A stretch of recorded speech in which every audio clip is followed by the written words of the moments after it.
Why did no one talk about this?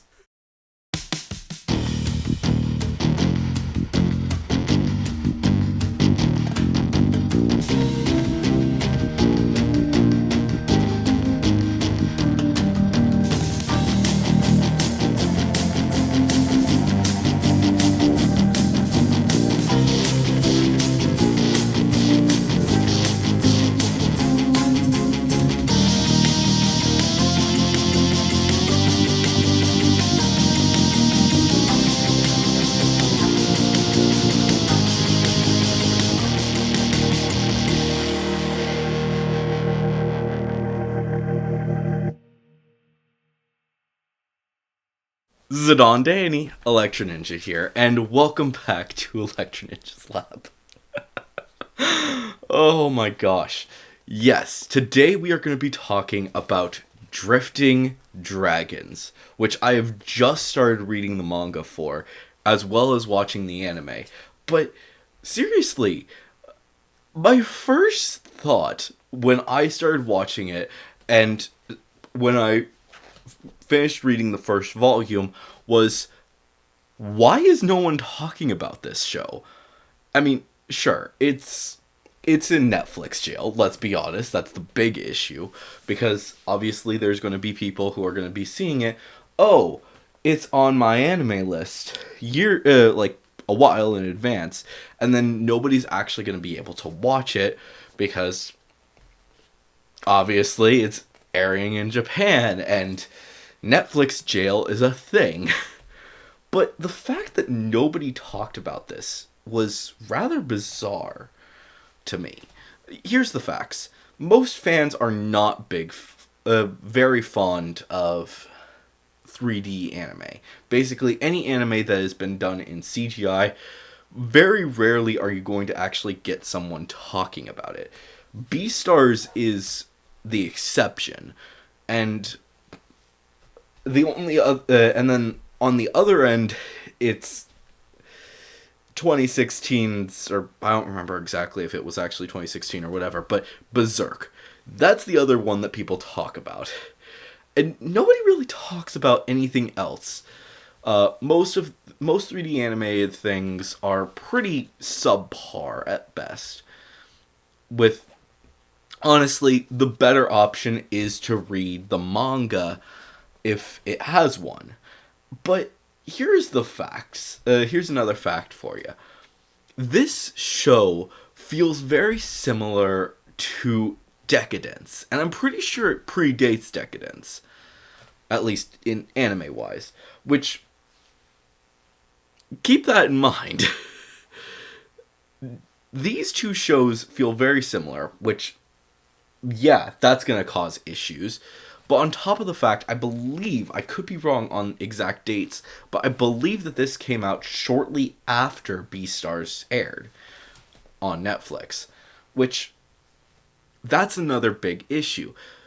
The fact remains that this show kind of slid under the radar of a lot of people, which I think is a big issue with this anime, because it's actually really good. Obviously, there are some issues that you're going to come across with any anime that, with really anything. But, honestly, comparatively, there's not really that many differences between the anime and the manga, with the glaring exception being that of, well, it's 3D, and look at this art style for the manga. There's no real comparison. I think but speaking of which, I think this is actually the other reason that it flew under the radar. This art style is kind of reminiscent of that of Witch Hat Atelier. Obviously, different art style, but there's still that slight connection. And it's, on top of that, there's also this slight connection to that of Castle in the Sky. Those three, because of those three, many people would have seen this thing and thought, this just kind of feels like a Castle in the Sky, Witch Hat Atelier, and what was the other one I said? The point is, it felt like a little bit of a ripoff to certain people, which understandably that would be a good-ish reason why people would step away from it. But in actuality, it's very much its own thing. Every single chapter within the manga creates a new food item made from dragons. And it's rather interesting how they actually go about it, because even though they don't have to do this, at the end of the chapter, they still have the actual recipe for how they made it, including ingredients and each step, which is actually insane to me that they went through with this much detail. And it's really interesting as well that if you just substitute the dragon parts for beef or chicken or whatever, or some other animal, then you could still get a very interesting recipe. And there is actually one of them, I'm forgetting which one it is exactly, but one of them actually they actually tell you in the little sub area from the characters how you could substitute. Specifically mentioning that you could replace the dragon liver with duck liver, which, who knew? It's kind of insane what they went with. Like I said, something that you may want to at least think about for this series is think of it as being its own thing, taking parts for sure of other series. Like I said, Witch Hat Atelier having a similar art style to that. Castle in the Sky kind of feels like it's in the same area, but honestly, when you're dealing with steampunk, most things kind of do. And this is kind of steampunky. It's fantasy steampunk, so what you gonna do? You're gonna get some Castle in the Sky feelings there. And then, obviously, there's some tiny bit of food wars in there because recipes, but I mean, come on, a lot of things have these little things. And it's, like I said, it's interesting. And then also the Decadence connection, which basically the only reason I say that is because Mika is kind of like, what's his name? The main leader guy, who teaches the main girl character. Why am I forgetting their names? Decadence was amazing, and I'm forgetting their names. How dare I? But the point is that, yes, some of these characters, Takata and Mika, kind of feel like the characters from Decadence. But in an interesting degree, every single character has that aspect of being a mentor to the Greenhorns. Specifically to Takata and Jiro, or Gerard, depending on which version you're watching. Which, speaking of which, that was an excellent choice. Here's a fact. Every single character name, except for Jiro, is actually the same both in the anime and the manga. But, because of the fact that when the manga was being created, shortly after that, I'm not exactly certain on exact dates, but I believe that shortly after this manga started, somewhere around there, My Hero Academia exploded with its popularity, because I believe this was made in 2016, for its first introduction. So, a character named Jiro, that's a guy in this, who has long dark hair, comparing that to Jiro from My Hero Academia, who is a female, yeah, you're gonna have some you're gonna have some issues. And understandably, to actually prevent that connection, they actually chose to rename the character to Gerard within the anime. I specifically in the English version, I don't know if they actually did in the Japanese version or what, because I didn't watch the Japanese version yet. But That's actually a really smart decision. Obviously, you're not necessarily gonna think that they're the same. Oh, Jiro from My Hero Academia. Oh, that's a bit of a problem. No, that was not intentional.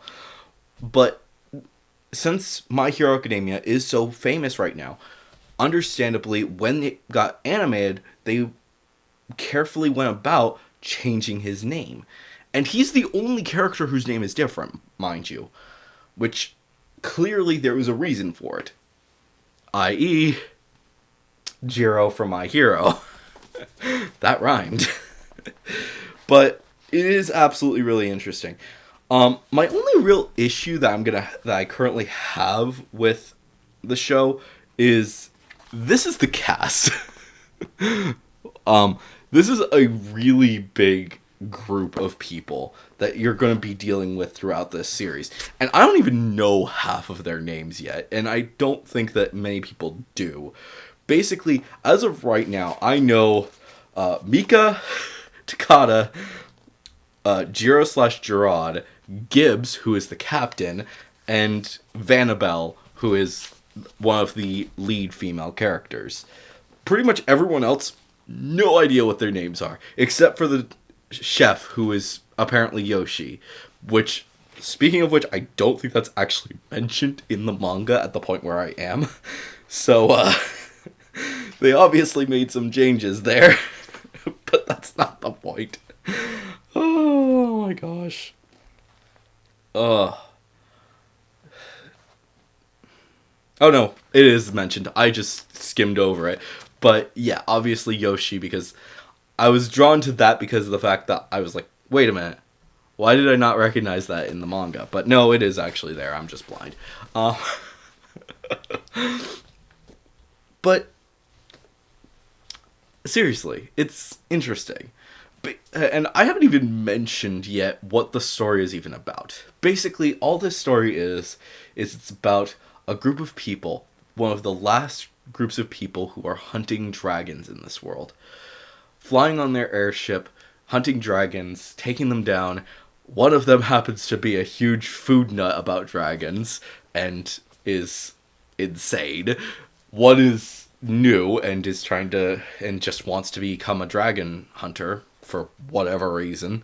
And yeah, that is the summary. People hunting dragons, and it's awesome. Basically, getting to see all of these characters just wandering about, it's surprisingly a lot of fun. I saw this. Here's the facts for what I was thinking when I first saw this. I saw drifting dragons on the cover or on the side, and I was like, huh, I wonder what that is. Pulled it out, saw the artwork, and was like, huh, that looks cool. Opened it up, read it, was like, oh my gosh, this is awesome. I need to have all of them. That is my synopsis for how exactly I came to read it. And yep. Oh, it's fun. And I think that, honestly, people should at least give it a chance. Is it necessarily top 10 anime of all time? No, by no means should people consider it that. But it is at least something that you should at least consider, because it honestly is a really good time, and enjoying it is honestly a lot of fun. And also, I just want to also briefly mention the fact that I actually had to stop myself from putting a dancing to the OP thing somewhere in this video, because seriously, the OP is such a bop, and part of me just wanted to dance to it just to show you how good it is. Because it's honestly amazing. Seriously, go and check it out. And listen to the OP, because like I said, it's a bop and you're gonna love it. ED is also pretty good. Not as good as the OP, but that's par for the course with most anime. So, yeah, what are you gonna do? But yeah, that is my basic rundown of honestly an amazing manga and anime. And I 100% plan to read the rest of it and continue to tell you guys about it as I read more. And hopefully you guys will enjoy it as much as I am, because honestly, like I said, it's a lot of fun. So, yeah, enjoy. And don't judge it based off the fact that it looks like it's Ruby. Later Ruby, not current Ruby or old Ruby. Yeah. Um I'm kind of joking on that, but still. The 3D animation is kind of meh compared to other things, but it's still good. So please watch it. Anyways, guys. Oh, sorry for anyone who liked Ruby, but I'm not as big of a fan. So, yeah. Anyways, enjoy Drifting Dragons, and hopefully you guys will enjoy it. If you enjoyed this video, please make sure to leave a like, subscribe if you're new, and ring that notification bell. Of course, leave your thoughts and theories down in the comments below. If you are going to leave a theory, make sure to say theory review somewhere in a comment so that we can talk about your theories in a future video. And of course, if you guys do want to support the channel even more, then definitely head down to the description and check out all of our links down there, including our social medias, our other channels, and ways that you can support us financially, including the merch store, the book, and our Patreon, which a big thank you to our current patron, Sheeny. But anyways, guys, I have been Electro Ninja, and I will see you guys next time. But on!